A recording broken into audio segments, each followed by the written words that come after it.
దింపొచ్చు. మీ పేరు చదివేదాకా చేయి చూపిస్తూ వాళ్ళ అమ్మతో చెప్పిందనమాట. ఇలాగిలాగ నానమ్మలు టీవీ ద్వారా తీసుకున్నారు బల్లారాధన అని చెప్పారు. ఆ పాస్టర్ గారు ఏమన్నారంటే ఆళ్ళకి ఇంకా దగ్గర పడ్డది. ఇంకా ఇంక అంతేని ఆళ్ళు అనేసి మాట్లాడడం జరిగిందయ్యా మరి. ఎంతవరకి కరెక్టు మాకు వాళ్ళు ఇంకా మా మనవరాళ్ళు మా ఆళ్ళకి గూడా అమ్మా రాబోతున్నారు. అర్థమైంది. ఏంటంటే ప్రభునందు విశ్వాసం ఉంచిన భక్తుల్లో దేవుని యందు భయభక్తి కలిగిన వారందరూ యేసుక్రీస్తునందు విశ్వాసం ఉంచిన వారు ప్రభు బలలో పాల్గొనడం అనేది దేవుడు ఏర్పాటు చేసిందమ్మా. మొదటి కొరింథీ పత్రిక 11వ అధ్యాయం 23వ వచనం నుండి 31వ వచనం వరకు మనం చదువుతున్న లేఖనాల్లో ఆయనను జ్ఞాపకం చేసుకున్నట్టు తీసుకోమన్నాడు. సో ప్రపంచంలో అనేక మంది దేవుని పిల్లలు ఎక్కడున్నా యేసుక్రీస్తునందు విశ్వాసం ఉంచి బాప్తిసం పొందిన వారందరూ ఆయన బిడ్డలే. మనమంతా ఆయన బిడ్డలు, ఆయన సంతానమై ఉన్నాం. ఆయన ఏమి చెప్పారంటే, ఆయన చెప్పిన ఆజ్ఞ, నా యందు విశ్వాసం ఉంచేవాడు మరి నశింపక నిత్య జీవం పొందినట్లుగా ప్రభు మనకి నిత్య జీవాన్ని అనుగ్రహిస్తున్నాడు. ఆ నిత్య జీవాన్ని ప్రభు అయిన యేసుక్రీస్తు యొక్క శిలువలో రక్తం కార్చాడు కదా, ఆ రక్తం ద్వారాను ఆయన ఇచ్చినటువంటి ఆయన శరీరం మన కొరకు చీల్చబడింది శిలువలో. అది మనం రొట్టె సాదృశ్యంగా తీసుకుంటున్నాం. అలాగనే ద్రాక్షరసాన్ని ఆయన రక్తానికి సాదృశ్యంగా తీసుకుంటున్నాం. తీసుకునేటప్పుడు మీరు ఎవరిని జ్ఞాపం చేసుకున్నారో అది ముఖ్యం. ఎక్కడ తీసుకున్నారు, ఏ స్థలంలో తీసుకున్నారు, ఏ ఊర్లో తీసుకున్నారు అది ముఖ్యం కాదు. ఇది తీసుకుంటున్న వ్యక్తి నమ్మి బాప్తిసం పొందాడా లేదా. ఆ రొట్టెను తను పరీక్షించుకొని మనం పరీక్షించుకొని, అలాగే లేఖనం మాట్లాడుతుంది, ఈ యొక్క రొట్టెను తిని ఈ ద్రాక్షరసం తాగువాడు ఆయన జ్ఞాపకం చేసుకోవాలంట. మనం పరీక్షించుకోవాలి. రెండవది, ఇది ప్రభు శరీరం అని వివేచించి తీసుకోవాలి. అలా కాకుండా తీసుకునే వాళ్ళు వేరే విషయం వేరే. అంటే అదేదో రొట్టి చరణి తీసుకొని తినేసేవాళ్ళు ప్రసాదం కింద తింటారు. అది లేఖనం ప్రకారంగా అది మంచిది కాదు.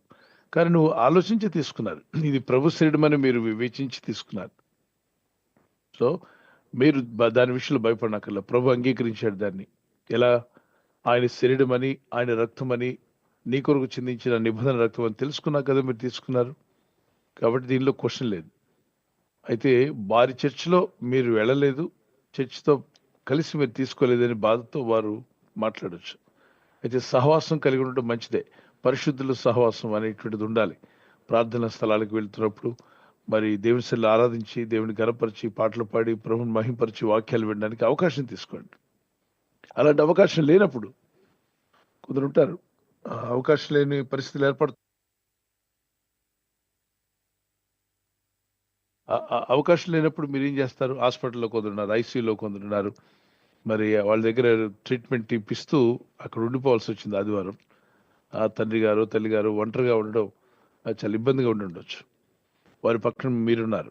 ఆ రోజున మీరు తీసుకోవాలనుకున్నారు, లైవ్లో వాక్యం వింటున్నారు, ప్రార్థన చేసుకుని మీరు తీసుకోవచ్చు అక్కడ. ఓకే, లైవ్లో సమాజంగా అందరూ కలిసి దేవుని స్తుతిస్తూ ప్రార్థిస్తూ ఉన్నాం.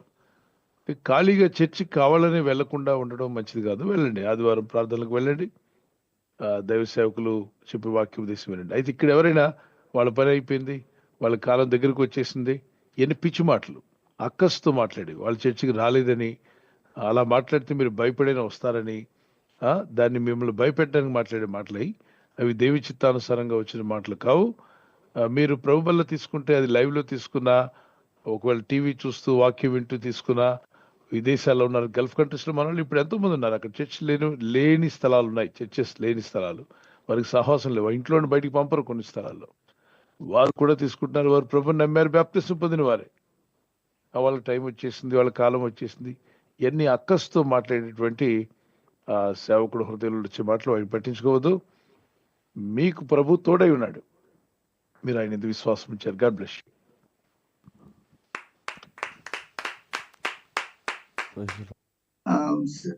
యెఫ్తా కుమార్తెను రైట్, అక్కడ దేవుడు చెప్పలేదు,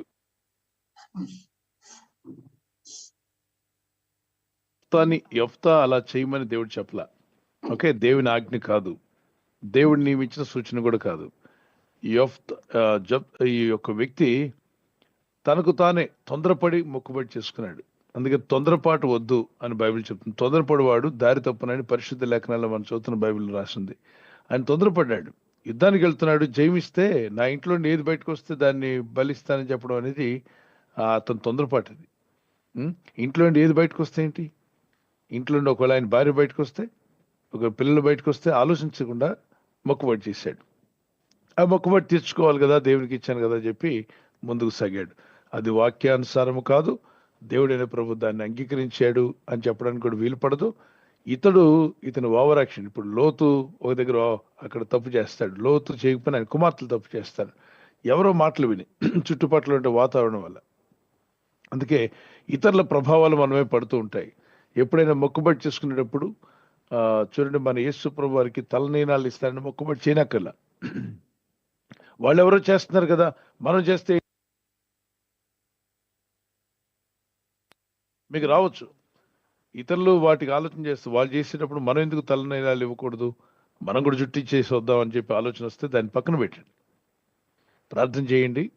మన ప్రభు మన తలనీలాలు కోరట్లా, మన హృదయాన్ని కోరుతున్నాడు.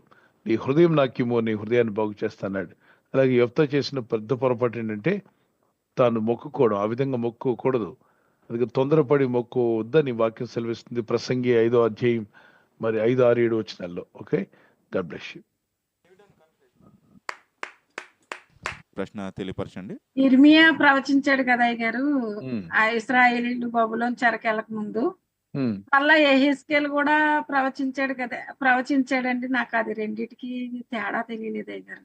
అదే, ఇజ్రాయేలీలు దేవుని వాక్యానికి అవిధేయులైనప్పుడు దేవుడు వారిని అప్పగించేశాడు. ఎందుకంటే దేవుని కాపుదలకు కోల్పోయారు. చూడండి, 127వ కీర్తన 1-2 వచనాల్లో యెహోవా పట్టణమును కాపాడిన ఎల్ల దాని కావలికాయ వారి ప్రయాసం వ్యర్థమే అన్నాడు. దేవుని కాపుదల, ఇల్లు యెహోవా ఇల్లు కట్టించిన ఇల్లు దాని కట్టువారి ప్రయాసం వ్యర్థమే. అంటే దేవుని సహాయం లేకుండా, ప్రార్థన లేకుండా, భక్తి లేకుండా జీవితాలు జీవించేస్తుంటారు. అది చాలా ప్రమాదకరమైంది. అయితే ఇల్లులు కట్టట్లేదంటే చాలా మంది కడుతున్నారు, ఇల్లు భక్తి లేని వాళ్ళు కూడా కడుతున్నారు. దాని తర్వాత మాట, యెహోవా పట్టణమును కాపాడని ఎడల దాని కావలికాయ వారు మేలుకొనుంటే వ్యర్థమే. దాని అర్థం ఏంటి? ఇక్కడ దేవుడు కాపుదల లేకుండా, దేవుని సహాయం లేకుండా మనం ఏదో చేసేద్దాం, సాధించేద్దాం అనుకోవచ్చు. కానీ అది చాలా చోట్ల నిష్ఫలం అవుతారు. మరి ఇల్లులు అంటే భౌతికమైన ఇల్లు కాదు, అపార్ట్మెంట్లు కట్టారు, పెద్ద పెద్ద టవర్స్ కట్టేస్తున్నారు. భక్తి లేని వాళ్ళు, దేవుడు నమ్మని వారు కూడా కడుతున్నారు. అది మానవ ప్రయత్నం వల్ల అవుతుంది. కానీ ఒక కుటుంబం అనే ఇల్లు కట్టబడాలంటే దేవుని సహాయం కావాలి. కుటుంబాలుగా ఆత్మీయంగా ఎదగాలంటే దేవుని సహాయం కావాలి. మీ ఆత్మీయ జీవితం కట్టబడాలంటే, అలాగే కుటుంబం, మన దేశం కానీ పట్టణం కానీ కాపాడబడాలంటే మన కాపుదల మాత్రమే కాదు, దేవుని కాపుదల కూడా ఉండాలి. ఇక్కడ వాళ్ళ జీవితాల్లో దేవుని కాపుదలను కోల్పోయారు. ఎవరు? ఇజ్రాయేలీయులు. ఎందుకు? వారు దేవుని వాక్యం మీద తిరగబడ్డారు. దేవుని యొక్క ఆజ్ఞలు పక్కన పెట్టారు. అన్ని జనులు చేసేటువంటి అన్ని పనులు వీళ్ళు కూడా చేయడం ప్రారంభించారు. అప్పుడు దేవుని ప్రొటెక్షన్ పోయినప్పుడు అన్ని జనులు వచ్చారు, బబులోనీలు, వారిని చెరపట్టుకుని పోయారు. ప్రవక్తలు అన్నప్పుడమ్మా, దేవుడు ప్రవక్తలను ఏర్పాటు చేశాడు ఇశ్రాయేలు కొరకు, వాళ్ళకి బుద్ధి చెప్పడానికి, గద్దించడానికి, దారి చూపడానికి, సూచనలు ఇవ్వడానికి. సో ఈ ప్రవక్తలు వారిని హెచ్చరించారు. ఇప్పుడు మనకు అలాంటి ప్రవక్తలు లేరు. ఇప్పుడు పరిశుద్ధ గ్రంథమైన బైబిల్ మనకి ఇవ్వబడింది.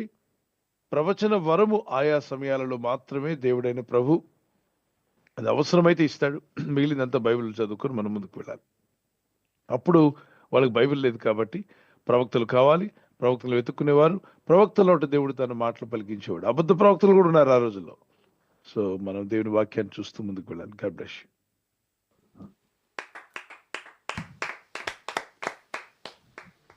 థ్యాంక్ యూ పాస్టర్ గారు.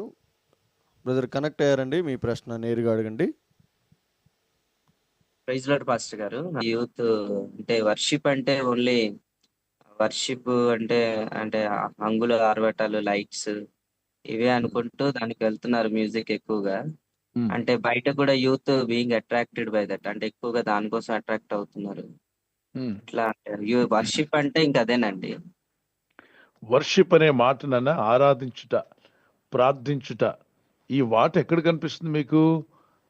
యోహాను సువార్త 4వ అధ్యాయం 23-24లో తండ్రిని ఆరాధించువారు ఆత్మతో సత్యముతో ఆరాధించాలి అన్నాడు. అక్కడ ఎక్కడ సంగీతం గురించి రాయలేదు, లైట్స్ పెట్టండి అని రాయలేదు, మరి రకరకాల వాయిద్యాలు వాయిస్తేనే ఆ ఇన్స్ట్రుమెంట్స్ ద్వారా దేవుడు మహిమ పొందుతాడని రాయలా. ఓకే, ఆత్మతో సత్యముతో ఆరాధించాలి. ఆరాధనలో ఒకటి ఆయన పూజించుట, ఆ పాట ద్వారా ఆయన పూజిస్తున్నాం. ఆయన ఎంత గొప్పవాడు, ఎంత ఘనమైన వాడు, ఆయన ముందు సాష్టాంగపడడం. ఓకే, పాత నిబంధన భక్తులు కానీ క్రొత్త నిబంధన భక్తులు కానీ నేటికి యూదులు కూడా ఇప్పుడు మనోళ్ళు చేసే ఆరాధన చేయరు. వాళ్ళు బైబిల్ ప్రకారంగా మరి కీర్తన గ్రంథం చదివే విధానం కూడా వేరుగా ఉంటుంది. మనం మామూలుగా చదువుతాం, వారు ఒక ఆలాపనతో ఒక పాట రూపంలో చదువుతారు. ఓకే, దాన్ని ఆ విధంగా చదివి ప్రార్థన చేస్తారు. దేవుని దగ్గర మొక్కుబడి చేసుకుని ఆరాధిస్తూ సాష్టాంగపడి, ఓ దేవా నీవు తప్ప మాకెవరున్నారు, నీ కృపను బట్టే కదా మా జీవితాలు ఇలా ఉన్నాయి, అయ్యా మీ కరుణ మా మీద చూపించండి, మీ దయ మా మీద ఉంటే ఇంకా మేము వర్ధిల్లగలుగుతాం, మీ సహాయం మాకు కావాలి, నిన్ను ఆరాధించడానికి వచ్చున్నాను, నిన్ను మహింపరచడానికి వచ్చాను. కంప్లీట్ సరెండర్ టు గాడ్ అన్నమాట. ఓకే, ఇప్పుడున్నటువంటి ఆరాధనలు వీళ్ళ సంతోషం కొరకు, దేవుని సంతోషపరచడం కాదు, వీళ్ళని వీరు సంతోషపరచుకోవడానికి వీళ్ళకి ఇష్టమైనటువంటి విధానంలో ఎగిరి గంతులేస్తూ సంతోషిస్తూ. అంటే యవనస్తులకి ఏమి ఇష్టం చెప్పండి? గంతులు, కప్పగంతులు, అల్లరులు, కేకలు, వేలలేయడం, డీజే, మరి ఇటువంటి వాటిలో ఆనందిస్తుంటారు. వీటిని మనవాళ్ళు దీన్ని ఆరాధన అని చెప్పి ఇదిగో మేము ఆరాధిస్తున్నాం, ఎందుకంటే ఒక పాట పాడేస్తూ ఆరాధిస్తున్నాం అన్నట్టు. ఇంతకుముందు నేను గతంలో చూపించాను, మీరు చూడండి, ఇది ఆరాధన కాదో మీకు చూపిస్తాను. ఇది నిజంగా ఆరాధనైనా? ఈ లైట్స్, ఈ విధంగా వాళ్ళు ఎగురుతూ డాన్సులు ఇస్తూ పాడేది ఆరాధనైనా? వాళ్ళు పాడుతున్నారు, ఆరాధననే పాడుతున్నారు. ఇది నిజంగా ఆరాధన అవుతుందేమో చూడండి. నేను గతంలో కూడా చూపించాను మీకు. మరి ఇది ఎలా ఆరాధన అవుతుంది? యవనస్తులు పెద్దలు గుర్తుపెట్టుకోవాలి, ఇది క్లబ్ కల్చర్ అలాగే పబ్ కల్చర్ని చర్చెస్లోకి తీసుకొస్తున్నారు. అది మంచిది కాదు. అవకాశం ఉంటే మన వాళ్ళు ప్లే చేస్తారు. మరి అటువంటివన్నీ కూడా మనం అనుమతించకూడదు. మేము మా యవన కాలంలో ఉన్నప్పుడు మేము రక్షించబడ్డాం. మాకు ఎవరు ఈ లైట్లు, ఈ కప్పగంతులు, ఈ కేకలు, అరుపులు, వేలలు ఏమి లేవే. వాక్యం చెప్పారు, ప్రార్థన చేయమన్నారు, చక్కని పాటలు, మరి ఆంధ్ర క్రైస్తవ కీర్తన పాటలు కావచ్చు, మరి ఆ రోజుల్లో ఉంటున్న ఆత్మీయమైన పాటలు, అనేకమైన పాటలు ఉన్నాయి. పాడి సంతోషించి దేవుని ఘనపరిచి మహింపరిచాం. అందులో మా జీవితాలు మార్చబడ్డాయి. మేమే కాదు, చాలా మంది మార్చబడ్డారు. ఇప్పుడు మీరు చూడండి, ఇది వీళ్ళ ఆరాధన అని పాడుతున్నారు నేటి కాలంలో. ఇప్పుడు దీన్ని ఆరాధన అంటున్నారు. ఇది ఆరాధన కాదు, మీరే వినండి.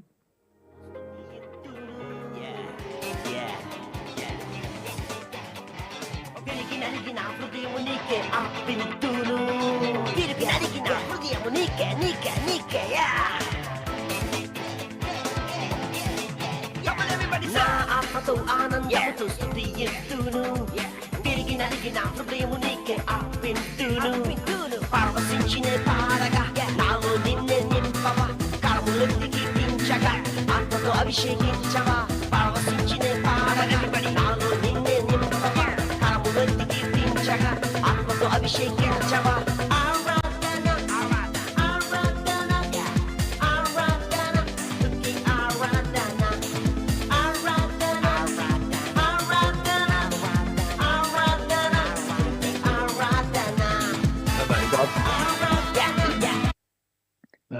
ఇది అసలు ఆరాధన కాదండి. ఇది అసలు ఆరాధన? దేవుడు ఆనందిస్తాడు దీనిలో? కప్పగంతులు, పిచ్చి గంతులు వేస్తూ లైట్లు ఆగిపోతూ అదేదో క్లబ్, ఈ మందుబాబులు డాన్స్లు వేస్తుంటారే అలా ఉంది. అంటే ఇది చూపించడానికి, ఇది ఆరాధన కాదు అని చూపించడానికి చక్కగా చేశారు. దాన్ని శ్రమపడి చేసినట్టున్నారు. బట్ ఇలాంటి ఆరాధనలు వాక్యానుసారం కావు. ఇది దేవుడు అంగీకరించేవి కావు. వీళ్ళ పిచ్చానందం, వీళ్ళ పిచ్చానందం చెప్పి దేవుడు అంగీకరిస్తున్నాడు, దేవుడు ఆలకిస్తున్నాడు ఓ అని చెప్పి. ఇప్పుడు చూడండి, వీళ్ళు పాడిన పాటలు ఏముంది? ఆరాధన ఆరాధన అంటున్నాడు నేలకు మడత పెట్టి. అది తెలుగు పాట, ఆరాధన అనొచ్చు కదా. సరే, అంత మాత్రమే కాకుండా ఆ వేసే గంతులు కానీ, ఆ వాయిద్యం వాయిస్తూ అసలు నిజంగా దైవత్వం కనిపిస్తుంది అక్కడ? భక్తి కనిపిస్తుందా? వాళ్ళు ఏమంటారంటే దేవుడు హృదయాన్ని చూస్తాడు, పై రూపాన్ని చూడ. దేవుడు పైరూపాన్ని చూడు, హృదయాన్ని చూస్తాడంటే దేవునికి తెలియదా? పైరూప హృదయంలో ఉన్నది బయటకు కూడా వస్తుంది. ఇప్పుడు ఒక గ్లాసులో వేడి నీళ్ళు పోయండి, అందులో వేడి నీళ్ళు ఉన్నట్టుగా ఆవిరి మనకు కనిపిస్తుంది, దాని మీద బయట నీటి బిందువులు కూడా కనిపిస్తూ ఉంటాయి.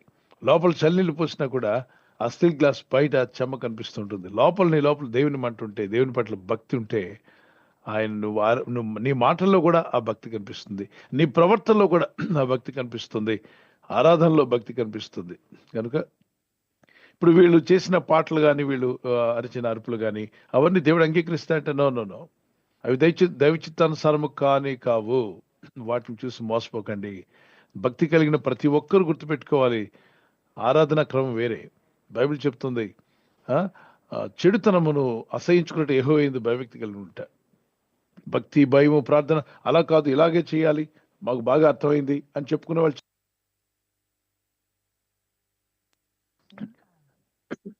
మరి దేవుని మాటలు వింటున్న మనం భక్తి, భయము, ప్రార్థన అనేటువంటివి దేవునికి మహిమకరంగా ఉండాలి. కయ్యూను అర్పించాడు, హేబేలు కూడా అర్పించాడు. ఎవరు అర్పణ దేవుడు అంగీకరించాడు చెప్పండి? హేబేలు. కయ్యూను అర్పణ ఎందుకు అంగీకరించలేదు? అది దైవ చిత్తానుసారంగా లేదు. హేబేలు అర్పణ దేవుడి చిత్తానుసారంగా చేశాడు. కానీ ఇద్దరు ఆరాధిస్తున్నారు, అందరూ క్రైస్తవులు ఆరాధిస్తున్నారు, సంఘాల్లో ప్రార్థన చేస్తున్నారు. కానీ ఇలా కప్పగంతులు వేస్తూ పిచ్చి పిచ్చి పాటలు పాడుతూ, అంటే పాటలు మంచివే, అందులో యేసయ్య మాటే ఉంటుంది, కానీ వీళ్ళ గంతులు కావచ్చు, వీళ్ళ ఆలాపనలు కావచ్చు, వీళ్ళని సంతోషపరచుకోవడానికి, అందుకే వీళ్ళు వేళ్ళేస్తున్నారు. వేలలేస్తూ ఆనందిస్తున్నారంటే ఏంటి? సినిమా హాల్లో వేళ్ళు వినబడేవి. చిన్నతనంలో మనం ఎప్పుడైనా మీరు వెళ్ళుంటే, మారు మనసు పొందక ముందు, ఒకసారి నేను కూడా వెళ్ళాను, మారు మనసు పొందక ముందు, ఒకటే అరుపులు, వేలలు, కేకలు, అవి చర్చలోకి తీసుకొచ్చారు వాటిని. ఇప్పుడు అరుపులు, కేకలు, వేలలు, వెనక ఒక బ్యాచ్ని పెడతారు ముందే. వీళ్ళు చెప్పిన మాట ఏమి లేకపోయినా అదేదో ఆనందంగా ఉన్నట్టు, అదేదో ఆత్మవరం పలికినట్టు ప్రజల్లో భ్రమపరచడానికి వేలలేసే ఒక బ్యాచ్ని పెట్టుకుంటారు. చప్పట్లు కొట్టే బ్యాచ్ ఒకటి, వేలలేసే బ్యాచ్ ఒకటి, మధ్యలో పిచ్చరుపులు అరుపుతూ కేక అని అరిచేటువంటి బ్యాచ్ ఒకటి. ఈ 3 బ్యాచ్లు ముందుగా అరేంజ్ చేసుకుంటారు. సో అన్న ఏం చెప్పినా ఇలా అరవండి, అక్క ఏం చెప్పినా ఇలా అరవండి, మా మాటలు చూడగానే మేము అలా స్టేజ్ మీదకి వస్తుంటే అరవాలి, కేకలు వేయాలి, పిచ్చి అరుపులు అరవాలి, వేలలు వేయాలి. ఇది భక్తి విధానం కాదు, వీళ్ళ సొంత విధానంలో తయారు చేస్తున్న ఆర్టిఫిషియల్. ఇప్పుడు చైనా ఫ్లవర్స్ చాలా తయారవుతున్నాయి. నిజమైన తేనెటీగ ఏది కూడా చైనా ఫ్లవర్ మీద వాలదు. నిజమైన విశ్వాసం ఎప్పుడు కూడా ఆర్టిఫిషియల్ ఆరాధనలకు వెళ్ళడు, నిజమైన ఆరాధనలకే వెళ్తాడు, వాక్యానుసారమైన వాటిని కోరుకుంటాడు. అందుకే నా గొర్రెలు నా స్వరం విన్నాను ప్రభు అన్నాడు. ఆయన గొర్రెలు అయితే ఖచ్చితంగా ఆయన స్వరాన్ని విని యథార్థంగా దేవుని మార్గంలో జీవిస్తారు. God bless you. ప్రభు నిన్ను దీవించుగాక. ఆయన ఆరాధించేవారు ఆత్మతో సత్యంతో ఆరాధించండి. సత్యము దేవుని వాక్యము, ఆత్మ పరిశుద్ధాత్మ నడిపింపుతో ప్రార్థన చేయండి. ఉచ్చరింప శక్యం కానీ మూలుగులతో వచ్చే ప్రార్థన. రోమపత్రిక 8:26 వచనం, యూదా పత్రిక 1వ అధ్యాయం 20, 21, 22 వచనాలు పరిశుద్ధాత్మలో ప్రార్థన చేయండి. మొదటి కొరింథీ పత్రిక 14:18 మీ అందరికంటే ఎక్కువగా ఆత్మలో ప్రార్థిస్తున్నా అంటాడు. ఎఫెసీ 6వ అధ్యాయం 18, 19లో కూడా ఆత్మలో ప్రార్థించుట. ఓకే,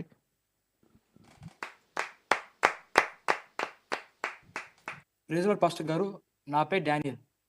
క్రైస్తవులు మెడిసిన్స్ వాడవచ్చా? Can Christians use medicines? Daniel, మంచి ప్రాక్టికల్ క్వశ్చన్ అడిగావు. మెడిసిన్ వాడొచ్చా? కొంతమంది వాడకూడదు, మెడిసిన్ అనేది వాడితే ఇంకా వాడికి విశ్వాసం లేనట్టే. విశ్వాసం ఉన్న వాళ్ళు ఎవరు కూడా మెడిసిన్ వాడరు అని చెప్పి అంటున్నారు. దేవుని ప్రజలారా గుర్తుపెట్టుకోండి, మెడిసిన్స్ అన్ని ఎక్కడ తయారు చేస్తున్నారు?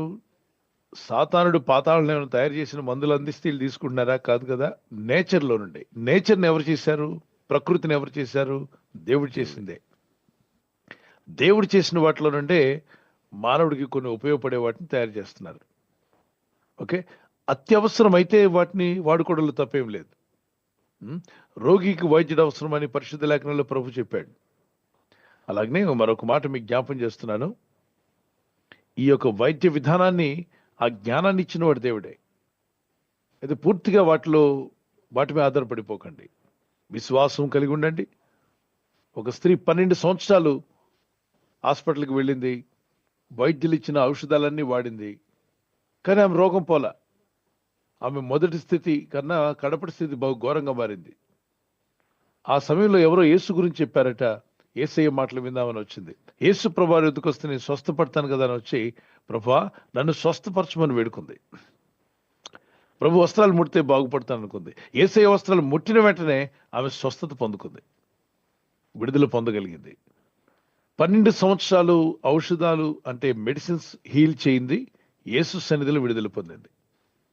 ఓకే, మరి 18 ఏళ్ళగా ఉన్న రోగగ్రస్తులు ఒక పెద్ద ఆవిడ, దురాత్మ పట్టుందట, ఆమెకు తెలియదు దెయ్యమని. బలహీనత అనుకుంది, కానీ ప్రభు యొద్దకు వెళ్ళగా విడుదల వచ్చింది. ఇదే సమయంలో అస్సలు మెడిసిన్ వాడకూడదా? ఇప్పుడు మీరు వాడే పేస్ట్ బ్రష్ చేస్తే అందులో మెడిసిన్ ఉంది. మనం తినేటువంటి కాయగూరలు కావచ్చు, మరి రైస్ కావచ్చు, ఇవన్నీ పండించేటప్పుడు అనేక రకాలైన మందులు వాడి వాటిని పండిస్తున్నారు. పురుగు పడకుండా, మరి మంచి పంట రావాలని రకరకాలుగా ప్రయత్నాలు చేస్తున్నారు. ఎక్కడ? ఈ పొలాల్లో మనకు పనిచేస్తున్నాం, వాటిని తెచ్చుకొని తింటున్నాం. మరి మందులు వాడిని తింటున్నాం మనం. మందు వాడకుండా పండించుకోండి, మంచిది, మీకు అవకాశం ఉంటే. తప్పని పరిస్థితుల్లో మరి వండుకొని తింటున్నాం కదా, మరి వాటిలో కూడా మందు వేశారు. వాటిని కడిగి వాటి కొరకు. అంతేకాకుండా మీరు ముఖానికి పౌడర్ రాస్తే అదొక మెడిసినే. మీ తల మీద ఏదైనా షాంపూ అప్లై చేస్తే అదొక మెడిసినే. సోప్ అప్లై చేస్తే అది కూడా మెడిసినే. దేనిలో మెడిసిన్ లేదు గనుక గుర్తుపెట్టుకోండి, దేవుడిచ్చిన జ్ఞానాన్ని ఏ సమయంలో ఎలా వాడు. ఇప్పుడు ఫ్లైట్ దేవుడు చేశాడా? పరలోక దూతలు తయారు చేసాయా? కాదే, మనుషులు చేసిందే. ఆటో కావచ్చు, ట్రైన్ కావచ్చు, మెట్రో ట్రైన్ కావచ్చు, ఇదంతా దేవదూతలు తీసుకొచ్చి పెట్ల. విశ్వాసంతో జీవిద్దాం. ఎస్, దేవుని యందు విశ్వాసంతోనే బతకండి. ఏ రోగం వచ్చినా, ఏ వ్యాధి వచ్చినా మొదటి ప్రార్థన చేయండి, దేవునికి అప్పగించుకోండి, దేవుని సహాయం అడగండి. కంపాషన్ ఆఫ్ క్రైస్ట్, ప్రభు యొక్క కనికరం మనల్ని ఏం చేస్తుందట? స్వస్థపరుస్తుంది, విడుదలిస్తుంది. ఆయన కనికరాన్ని కోరుకోండి, ప్రార్థించండి అని చెప్పి పూర్తిగా మెడిసిన్స్ మీద ఆధారపడినక్కర్లా. కొంతమంది ప్రతి తుమ్ము వచ్చినా మెడిసిన్, దగ్గు వచ్చినా మెడిసిన్, ప్రతి దానికి మెడిసినే. అలా ఉండకూడదు. మనం దేవుని యందు విశ్వాసం ఉంచాం, జయించవచ్చు. అది శృతి మించిపోతుంది, ఆ ఫీవర్ 103 దాటిపోతుంది, ఇక అవకాశం లేదు, కంట్రోల్ లేనప్పుడు ఎస్, తప్పనిసరిగా డాక్టర్ సలహా తీసుకోవచ్చు. వైద్యుల దగ్గరికి వెళ్ళడం కానీ, సలహా తీసుకోవడం కానీ, బ్లడ్ టెస్ట్ చేయడం కానీ, బీపీ టెస్ట్, షుగర్ టెస్ట్ చేయడం కానీ, అలాగే వాటికి తగినటువంటి ఆహార పదార్థాల్లో మార్పు తెచ్చుకోవడం కానీ, ఏదైనా వాడాల్సి వస్తే వాడడం కానీ తప్పే కాదు. ఓకే, దేవుడిచ్చిన జ్ఞానం అది. God bless you.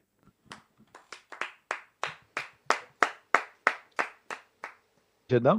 తర్వాత అందరూ కూడా ఆహార పదార్థాల్లో మరి ఎలాంటి ఆయిల్స్ మీరు వాడుతున్నారు, వాటిలో కొన్ని మార్పులు చేయాల్సి ఉంటే చేయడానికి ప్రయత్నం చేయండి. వీటి గురించిన వివరాలు ఈ వారంలో కానీ నెక్స్ట్ వీక్లో కానీ మీకు ఇవ్వబడతాయి. కొన్ని ఆయిల్స్ వల్ల మనుషులు ఇన్ఫ్లమేషన్ కలిగి, ఆ ఇన్ఫ్లమేషన్ అనేటువంటిది దేహంలో అనేక భాగాల మీద దాడి చేస్తూ ఉంటుంది. ఇది అర్థం కాదు చాలా మంది. నాకెందుకు నా అనారోగ్యం వచ్చింది, నేను దేవుని బిడ్డను కదా, ప్రభుని నమ్ముకున్నాను, దేవుని చిత్తానుసారంగా జీవిస్తున్నాను, నాకెందుకు ఈ బాధలు రావాలి? ఇది మనం తీసుకున్న ఆహార పదార్థాల వల్ల మన దేహం ఎఫెక్ట్ అవుతుంది. దానికి సరైనటువంటి సూచనలు ఉన్నాయి, గతంలో ఇచ్చాను, మరొకసారి మీకు ఇవ్వడం జరుగుతుంది. ప్రభు మిమ్మల్ని అందరినీ ఆరోగ్యంతో కాపాడును గాక. ఆఖరిలో నేను మీ కొరకు ప్రార్థన చేస్తాను. God bless you. Next question. Praise the Lord pastor గారు, నా పేరు కరుణ్ కుమార్. నాకు ఒక ప్రశ్న ఉంది. ప్రభునందు నిద్రించిన వ్యక్తి నిద్రించగానే డైరెక్ట్ గా పరలోకానికి వెళ్తాడా అనేది నా ప్రశ్న పాస్టర్ గారు. పరదేశకి వెళ్తాడు నాన్న, పరదేశకి వెళ్తాడు. పరదేశ్ అంటే మనం హైదరాబాద్ పక్కన లేదు, అది కూడా పైనే ఉంది.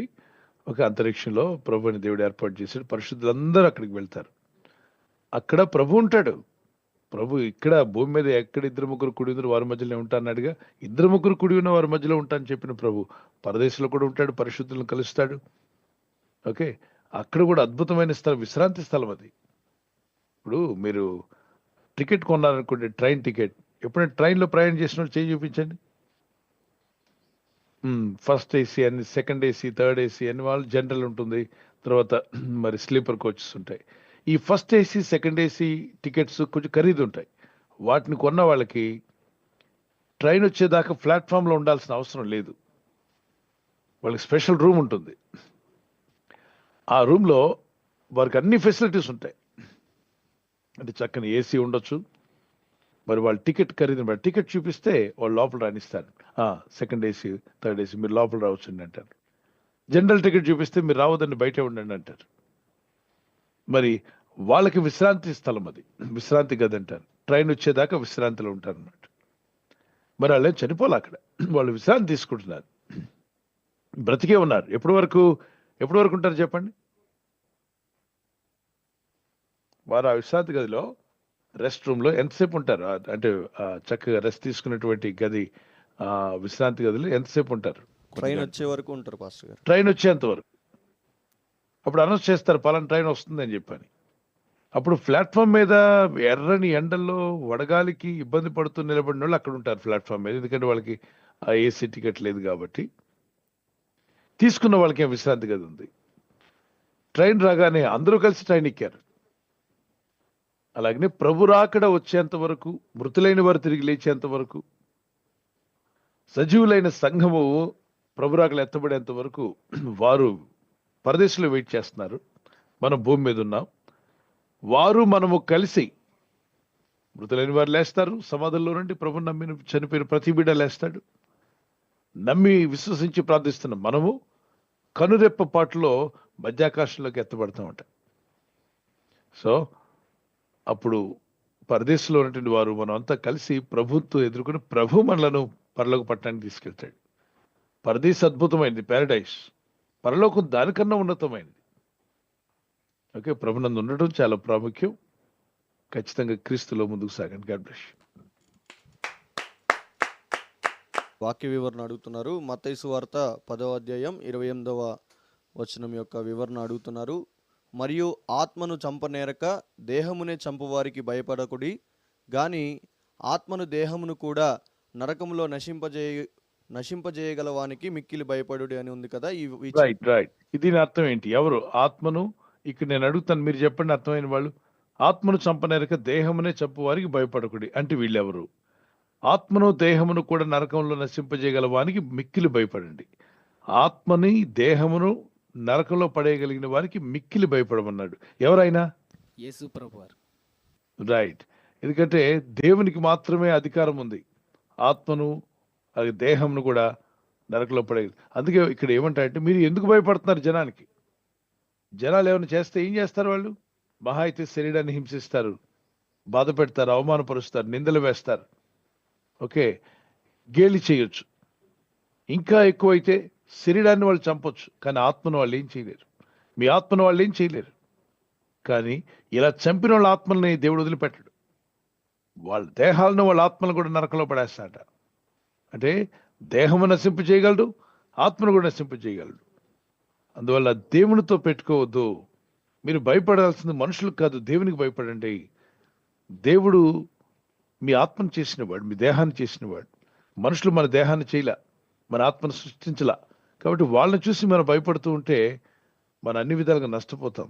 మనుషుల భయము చాలా చోట్ల మనకు నష్టాన్ని తీసుకొస్తుంది.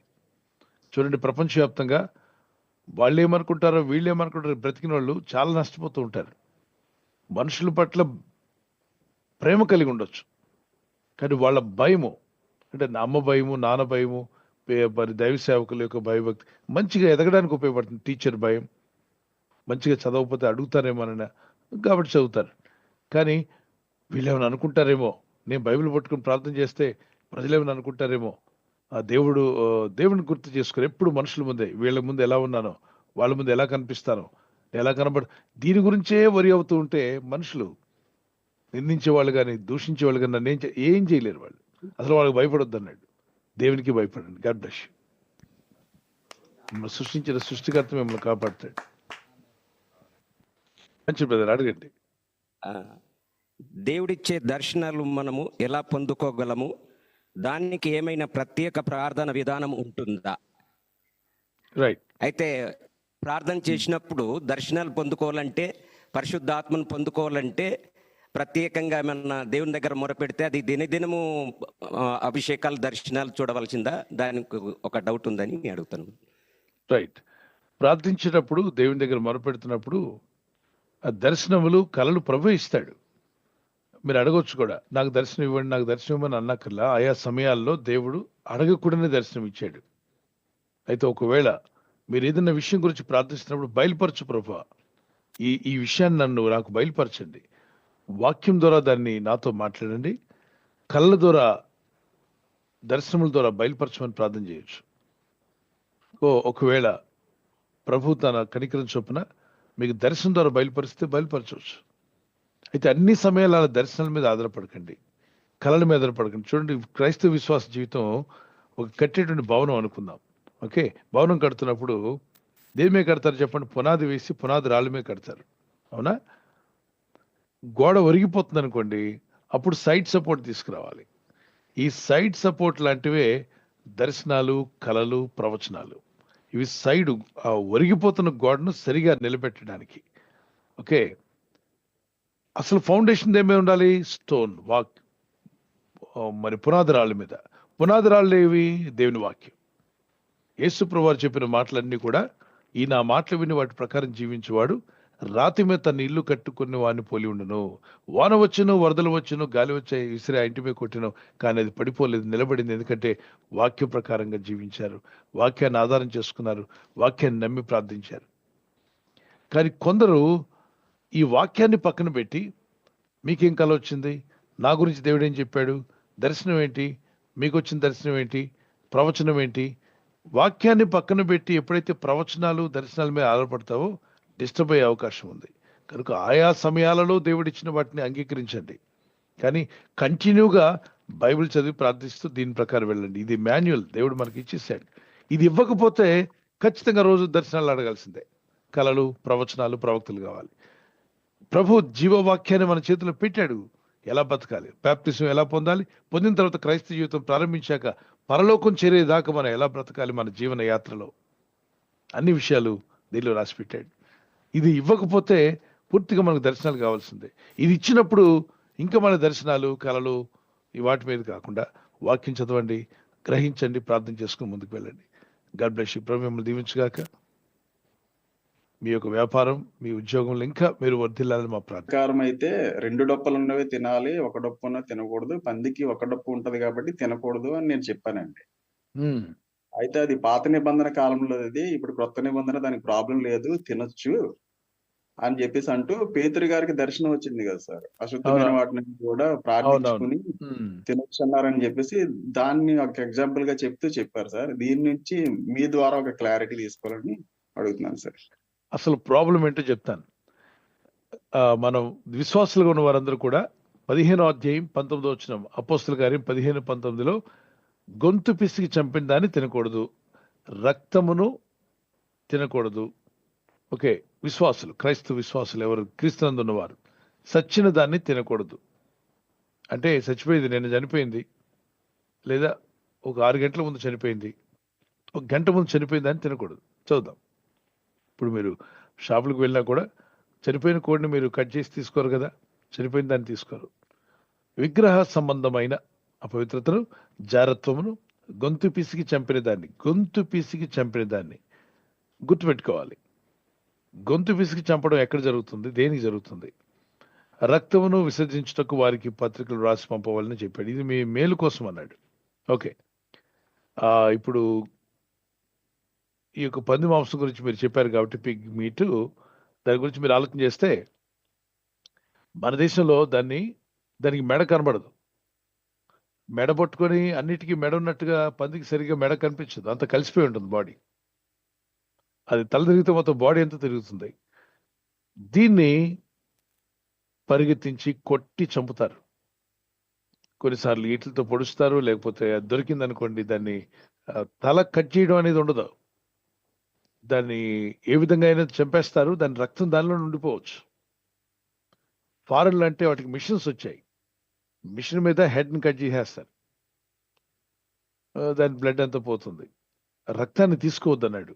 దాని రక్తం దాని ప్రాణంలో ఉంటుంది, దాని ప్రాణము దాని రక్తంలో ఉంటుంది. కాబట్టి ఏ పక్షి కానీ జంతువు ప్రాణం కానీ మీరు తినకూడదు, అంటే రక్తాన్ని తీసుకోకూడదు అన్నాడు. దానివల్లనే దానికి దూరంగా ఉండడం మంచిదని చెప్పి, అదే కాదు, కోడైనా సరే దాని రక్తం ఒలికించకుండా దాని మాంసం తీసుకోవడం మంచిది కాదు. సో ప్రార్థన చేసుకోండి. కృత నిబంధన ప్రకారంగా ఎందుకని ప్రభు అన్ని రకాలు తినొచ్చు అని చెప్పాడు? అందరికీ సువార్త వెళ్ళాలి. చైనా దేశం వాళ్ళు ఇప్పుడు అన్ని దేశాల వాళ్ళు ఏదో కొన్ని తింటారు, కొన్ని తినరు. అన్నిటిని కలిసి తినేవాళ్ళు ఎవరో తెలుసా? చైనీయులు. అన్నిటినీ కలిసి తింటారు. వాళ్ళు వదిలిపెట్టేదంటూ ఏమి లేదు. చీమలు, జెనులు, పాములు, బొద్దింకలు, పురుగులు, మరి ఒకటని కాదు, ఏది కనబడినా తినగలిగిన సామర్థ్యం కలిగిన వాళ్ళే చైనీయులు. ఓకే, మరి వాళ్ళకి రక్షణ ఎలా వస్తుంది? కాబట్టి సువార్త అందరికీ ప్రకటించమని పేతురు భక్తునికి వివరించాడు దేవుడు. ఈ బ్లాంకెట్ మీద కనిపిస్తున్న ఇవన్నీ చూస్తున్నావు కదా, ఇది చంపుకొని తినమంటే, ప్రభు నేను అపవిత్రుని కాలేదే, నేను అపవిత్రమైన దాన్ని తినలేదే అని కలవరపడితే, కాదు దేవుడు పవిత్రపరిచిన వాటిని అపవిత్రులను నువ్వు ఎలా అంటావు? దాని అర్థం అన్నింటిని తినమని కాదు, ఆ తర్వాత పేతురు అన్నింటినీ కలిసి తిన్నాడని కూడా కాదు. అందరికీ సువార్త వెళ్ళాలి. చైనీయులు అన్ని తినే వాళ్ళకు కూడా సువార్త కావాలి, రక్షణ పొందాలి. యేసు ప్రభు రక్తం వారి కోసం కూడా చెందించాడు. దాని వివరణ అది. అందరికీ రక్షణ సువార్త అందాలి. పంది తినేవాళ్ళు ఫిలిప్పీన్స్ ఎక్కువ తింటారు, చైనీయులు తీసుకుంటారు, ఏషియన్ కంట్రీస్ ఎక్కువగా తీసుకుంటారు. కాబట్టి వాళ్ళకి సువార్త వద్దా? వాళ్ళకి రక్షణ కావాలి, వాళ్ళని కూడా దేవుడు రక్షించాలి. వాళ్ళు మనుషులే. ఓకే, అడవి మనుషులు ఉంటారు, అన్ని రకాలు తింటారు వాళ్ళు, వాళ్ళకు కూడా రక్షణ కావాలి. అందరూ అంతటా రక్షించబడాలని ప్రభు కోరుతున్నాడు. అది దాని యొక్క అర్థం. సో దాన్ని బట్టి అన్నిటి తిందామా అని చెప్పి పందికి ఇంకా ఎన్నో ఉన్నాయిగా, జెనులు, పాములు అన్నిటిని తింటారా? అందులో ఉంది కదా అని చెప్పి ఆ దర్శనం ప్రకారంగా తినాం. ఎందుకని? ఆరోగ్యానికి మంచివి కానివి ఎన్నో ఉంటాయి. What you eat what you are, నువ్వేం తింటావో అదే నువ్వు అని చెప్పి ఒక మాట ఉంది. సో మాంసం, మీట్ అనేటువంటిది ఎన్నో మీట్లు ఉన్నాయి కదా, గోట్ ఉంది, షీప్ ఉంది, ఇంకా రకరకాలు ఉన్నాయి, చికెన్ ఉంది, మరి ఎన్నో ఉన్నాయి. ఇక అదే తినాలని అవసరం ఏంటి? ఒకవేళ ఎవరిని తిన్నారనుకోండి, వాళ్ళకి సువార్త చెప్పొద్దు, వాళ్ళు మంచి వాళ్ళు కాదని అనకూడదు. వాళ్ళ ఆత్మ కూడా రక్షించబడాలి.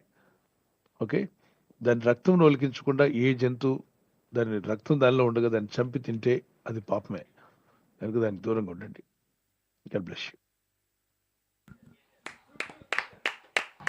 క్వశ్చన్ ఏంటంటే, మార్కు సువార్త 1వ అధ్యాయం 1వ వచనంలో ఈ విధంగా ఉంటుంది కదా పాస్టర్ గారండి.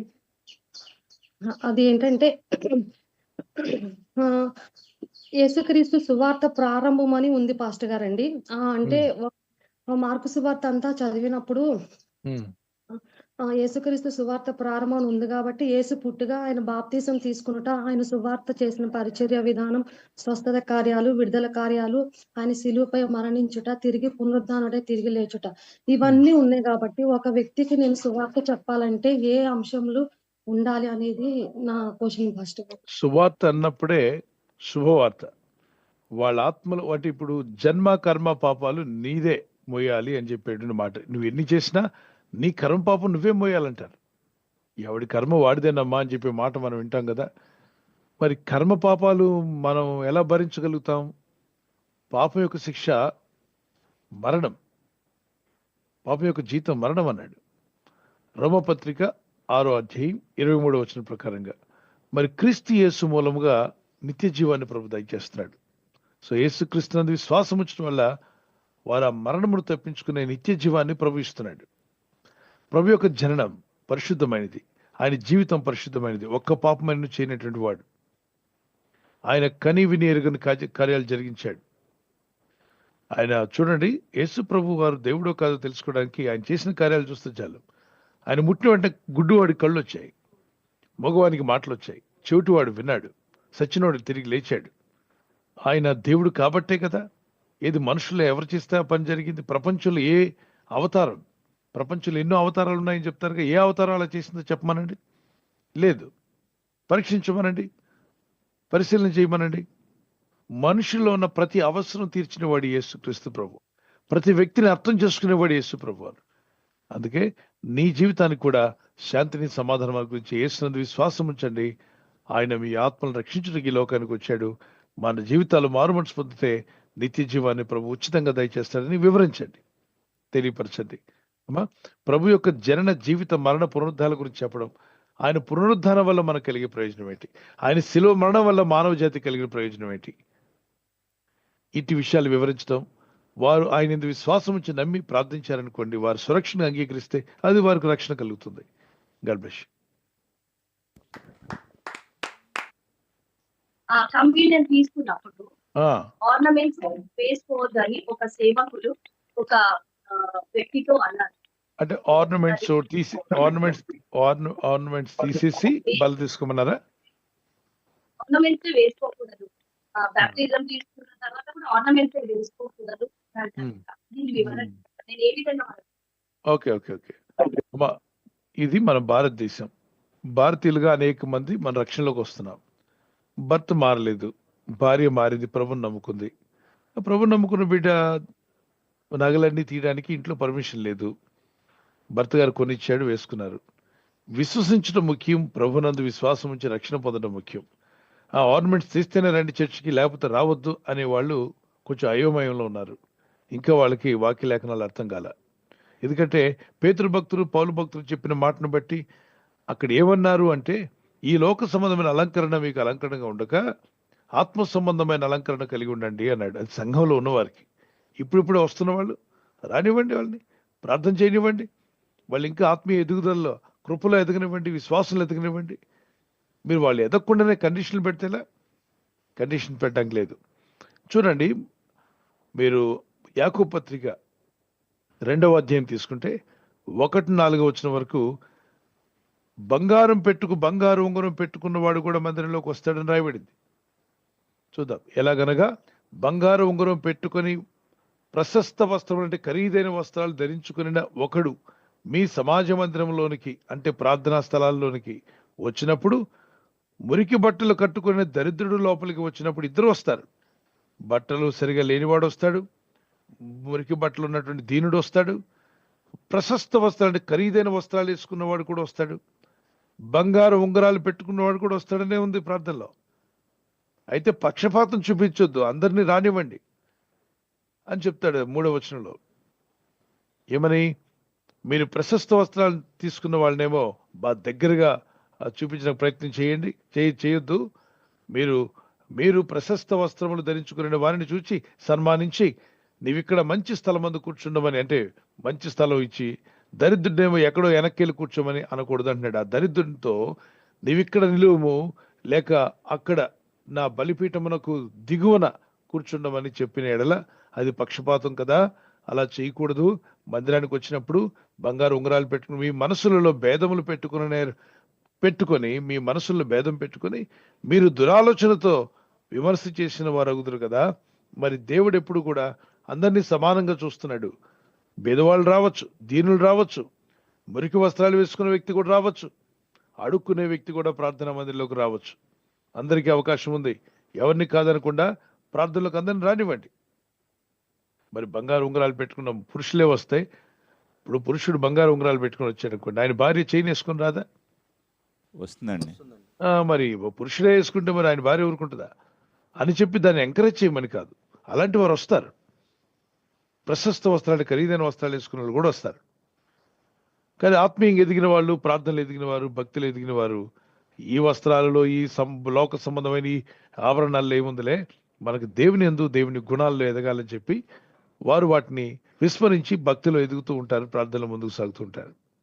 ఒకప్పుడు మీరు ప్రభు నమ్మకం ముందు మీ తలవే పూలు పెట్టుకునేవారేమో, ఒంటి నిండా నగలేసుకునేవారేమో, అవే గొప్పగా మీకు కనిపించాయి. వస్త్రాల్లో ఆనందించేవాళ్ళు, రకరకాల వస్త్రాలు. ఇప్పుడు మన సేవకుల్లో కూడా కొంతమంది ప్రసంగానికి ఒక డ్రెస్ వేసుకునే వాళ్ళు కూడా లేరా? ఒక ప్రసంగానికి ఒక డ్రెస్, ఇంకో ప్రసంగానికి ఇంకో డ్రెస్, ప్రసంగానికి డ్రెస్సులు. నేను అనుకుంటున్నా 2-3 లారీల డ్రెస్సులు వస్తాయేమో వాళ్ళు కదిపితే. దయచేసి అంత డ్రెస్సులు పిచ్చోళ్ళు అవ్వకూడదు, బట్టలు పిచ్చోళ్ళు అవ్వద్దు, నగల పిచ్చోళ్ళు అవ్వకండి, దేవుని వాక్యం పిచ్చోళ్ళు అవ్వండి. ఈ పిచ్చి మనల్ని బాగు చేస్తుంది, ఇది పరలోక రాజ్యాన్ని చేరుస్తుంది. అంటే వాక్యం పిచ్చోళ్ళు అంటే పిచ్చితనం కాదు, వాక్యం పట్ల శ్రద్ధ, వాక్యాన్ని నేర్చుకోండి, ప్రార్థనలో ముందుకు సాగండి. కానీ లౌకికంగా లోక సంబంధమైన విషయాల్లో ఆసక్తి చూపించొద్దని. దీన్ని బ్యాలెన్స్ చేయకుండా కొంతమంది ఏం చెప్తారంటే, మా చర్చిలో నగలు వేసుకున్న వాళ్ళు ఎవరు రాకూడదు, మా చర్చికి ఇదిగో బట్టలు వేసుకుని ఇలా వేసుకునే వాళ్ళు రావద్దు, అలా ఇప్పుడు హాస్పిటల్ కట్టి తలనొప్పి ఉన్నోడు మా హాస్పిటల్కి రావద్దు, కాలు నొప్పి ఉన్నోడు రావద్దు, చేయి నొప్పి ఉన్నోడు రావద్దు, గుడి నొప్పి ఉన్నోడు రావద్దు. మరి హాస్పిటల్ ఎందుకు కట్టావు? రోగులు రావాలి, ఆరోగ్యం పొందుకొని వెళ్ళాలి. మందిరం ఎందుకు పెట్టబడింది? పాపులు రావాలి, పరిశుద్ధులుగా మారాలి. కాబట్టి వచ్చేవాళ్ళు రానివ్వండి. ప్రార్థనలు వాళ్ళు కూడా నమ్మి బాప్తిసం పొందింది ఆవిడ. ఇంకా భర్త లోకంలోనే పాపం అంటే రక్షణ పొందలేదు. కాబట్టి ఆ వాళ్ళు కొన్నట్టు మంగళసూత్రం తీసేస్తే ఆయన ఊరుకోడుగా. ఇవి నమ్మడం ముఖ్యమా, ఆ నగలు తీసేయడం ముఖ్యమా? వాటికి అభ్యంతరం లేదు. వారందరూ రావచ్చు, ప్రార్థనలో ఒప్పుకొని పెట్టచ్చు. విశ్వాసులందరికీ ఈ 4 విషయాలు పాటించండి. అంటే అన్ని జనుల నుండి రక్షణలోకి వస్తున్న వారికి వాళ్ళు ఎక్కువ కష్టపెట్టొద్దని బైబిల్ చెప్తుంది. 19వ అధ్యాయం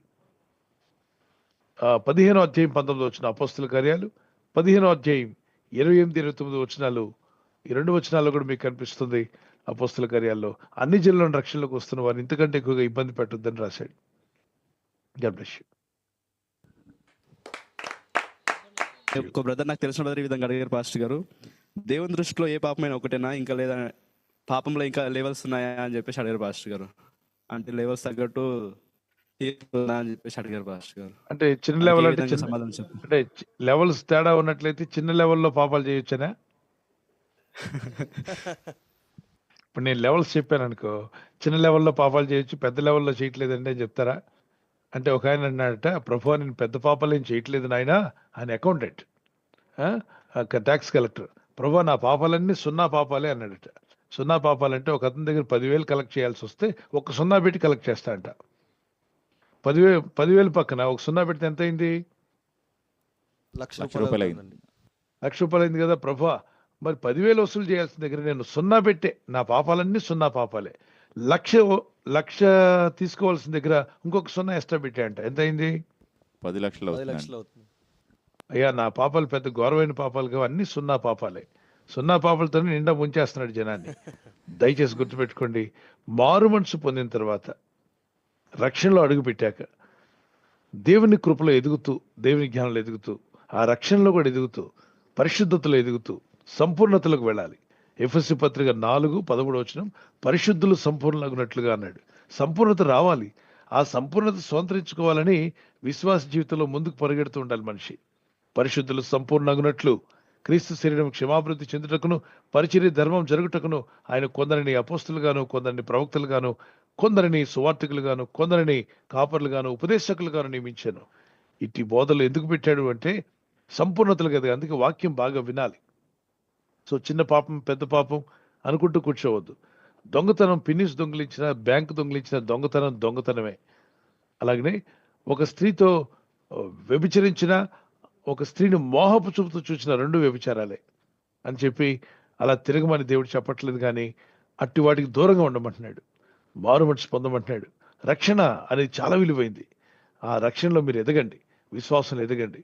మరి పర్వాలేదులే అనుకునే పాపాలు ఏం లేవు. పాపం ఎప్పటికైనా పాపమే. ఇప్పుడు చిన్న పాము, పాస్టర్ గారు మీరు అడిగింది ఎలా, ఏ లెవెల్లో పాము కరిస్తే ఈ విషయం ఎక్కదో చెప్పండి. పెద్ద పాము కరిస్తే ఈ విషయం ఎక్కుతుందా? చిన్న పాము పిల్ల కరిసిన విషయం ఎక్కుతుందా? ఇప్పుడు పాము పిల్లల్లో సైజ్ ఎంత? ఏ సైజ్ పాము కరవాలి? నాగుపాము పుట్టుకతోనే యొక్క కోబ్రాలో దాని పిల్లలో కూడా విషయం ఉంది. ఒక అతను హెల్మెట్ తీసుకుని వెళ్తున్నాడు, ఇంటి దగ్గర బైక్ తీశాడు. భార్య ఆ గోడ మీద పెట్టినట్టున్నారు. రాత్రి వచ్చినప్పుడు ఆ గోడ మీద పెట్టినప్పుడు ఏ పాము పిల్ల ఎక్కింది అందులోకి.